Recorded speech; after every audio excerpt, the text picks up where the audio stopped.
जालना लोकसभा मतदारसंघातून गोविंदकुमारी महाजन यांनी माझ्यावर विश्वास टाकून माझ्यासारख्या सर्वसामान्य कार्यकर्त्यावर विश्वास टाकून मला या जालना लोकसभेची उमेदवारी दिलेली आहे. आणि या उमेदवारीमुळं मी प्रचाराच्या गतीमध्ये आघाडी घेतलेली आहे. आणि आघाडीमध्ये मला संपूर्ण जालना जिल्ह्यातील असेल, पैठण असेल, त्यामध्ये सिल्लोड असेल, फुलंब्री असेल, औरंगाबाद असेल, यामधून मला मोठ्या प्रमाणात पाठिंबा मिळत आहे मतदारांचा.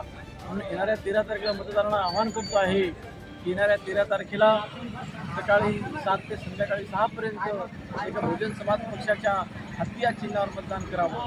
तद्वतच या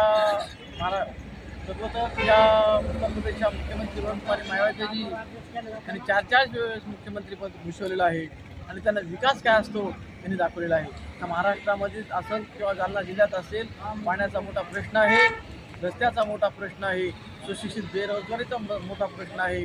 मोदींनी आश्वासन दिलं होतं की मी 2 कोटी नोकऱ्या देतो, 15-15 लाख देतो. हे फक्त आश्वासन